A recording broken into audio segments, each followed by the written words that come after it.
Welcome to the Hometown Gym Podcast, the place where we teach parents and those new to fitness the best practices of physical health so that you can have the ability to run around and keep up with your kids and grandkids, and so that you can smile when you look at yourself in the mirror, and most importantly, that you live a pain-free, happy, and long life.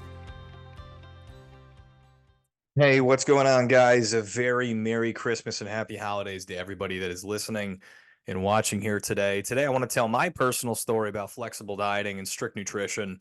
And I kind of want to take you guys all the way back to kind of where my story began with all this, which was some 10 plus years ago in a gym in Jenison, Michigan, was kind of ultimately where I made the decision to just kind of enhance my life on the fitness level.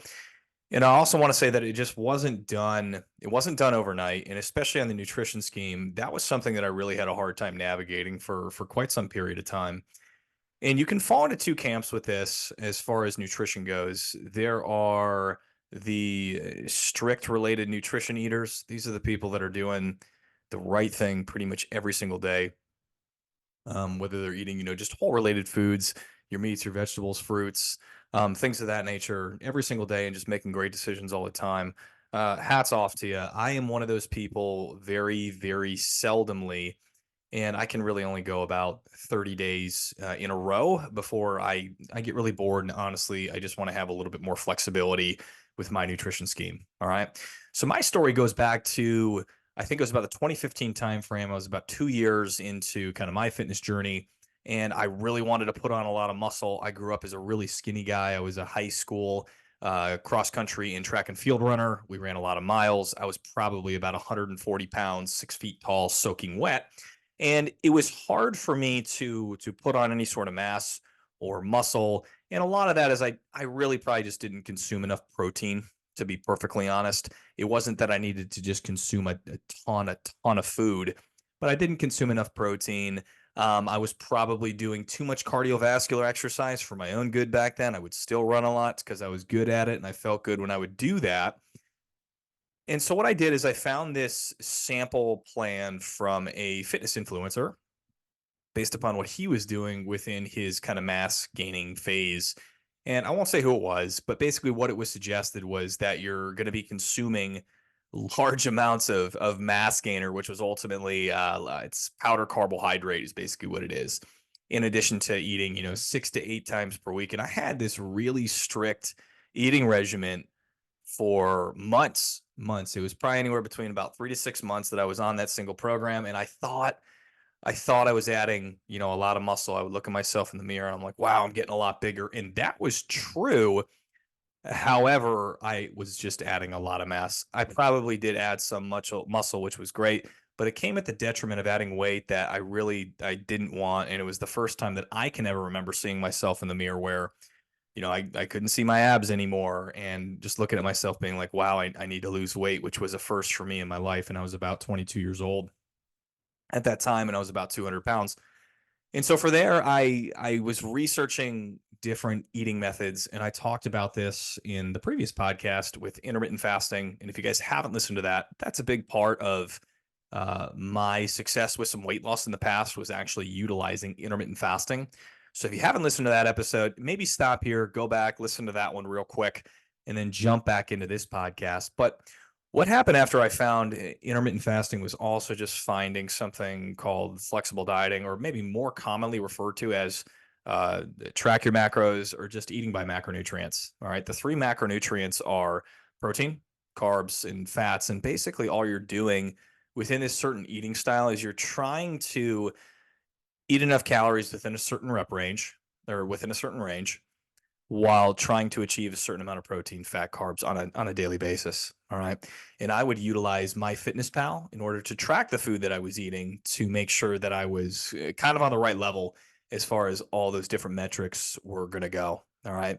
And 5 days per week, I would be in what's called a catabolic state. I would restrict the calories that I was going to be eating. And then 2 days a week, I'd be doing what's called a refeed day. Don't worry, I'm going to go into further detail on that in a later episode. The more important thing here, and the purpose of this whole podcast is to pick and choose an eating style or a nutrition style that you're going to enjoy and ultimately is going to be for the long term. Hey team, quick break from the show. At Hometown Gym, part of our mission is to give you time back in your day so you're not having to worry about should I do cardio or strength in the gym or what machines or movements should I do in my workout tomorrow. We want to do all that for you so you can spend as much time doing the things that you really love and spending time with your family.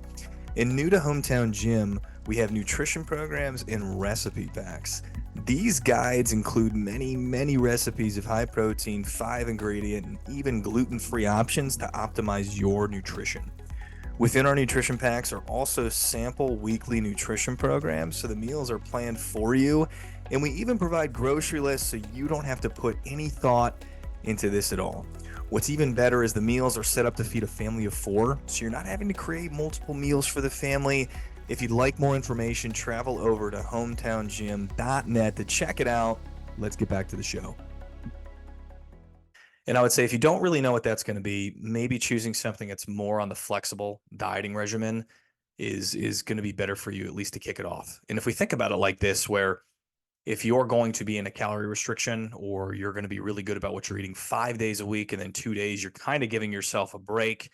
We're not necessarily declaring those cheat days, more on that in a few episode. But if you're going 5 days that are really good, as opposed to, maybe 7 days that are really good and then you just completely fall off the wagon, or you have 4 days that are really good, you fall off the wagon and then you just say it's hopeless, I'm just going to give up. But I really like the breaks kind of in between. That kind of gives you a stop. You kind of get a little bit of a break out of the really restrictive eating habits, and you get to go on and go from there. And I thought that was a really good way. And I even utilized this method for it was the better part of 7 years until I kind of went into a different eating style where I no longer track what I eat. Again, I'll talk about that in a future episode as well.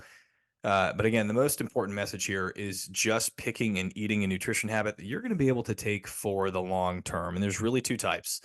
There's strict nutrition eating. That's something, that's the Paleolithic, Whole 30, animal based, ketogenic. All that stuff can be, I think, really good for you. And it might be a good way to kickstart your nutritional habits. But I think for most people, and especially the average American, to think that we're going to have just endless supplies of complete discipline when it comes to food, especially when we're around family and it's the holidays, is just not realistic. And so maybe you kick it off that way, and you are going to see better results, especially for weight loss, if you're going to be in a more restrictive nutrition habit, or really just eating real food, as opposed to enjoying, some of the finer things in life, like dessert, or if you're going to go out and have a drink with a friend. But if that's not something that you can maintain, or maybe you struggled to maintain that for a long period of time in the past, maybe going over to something like a flexible eating habit is going to be something that's going to be really good for you. All right. Hey, team, we hope you're enjoying the show. I wanted to take a quick break and ask that wherever you're watching or listening to the show, whether that's on Apple Podcasts, Spotify, or Amazon, the way that the show will reach more people searching for content on the platform is if we have more reviews. Our mission at Hometown Gym is to help parents and people improve their physical and mental health through fitness so that they can live an awesome, pain-free, and happy life. And an easy way for us to help reach more people is if you could actually scroll down to the review section, give us a 5-star review, and maybe share a little blurb about how you've enjoyed the show or which piece of content has had an impact on your life.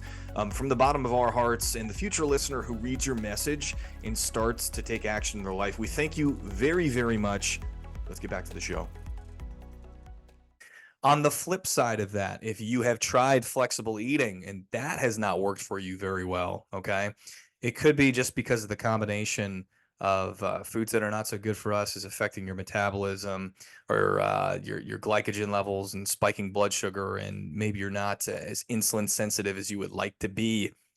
It may be a good idea for you to go into a more restrictive eating habit, all right, and trying something maybe for 30 days straight. All this to say is there's not a perfect eating style that I like in between out there. I've used macronutrients more than anything else. I'm animal based now, but I've done ketogenic diets, paleo diets in the past, and they've all to some extent worked well.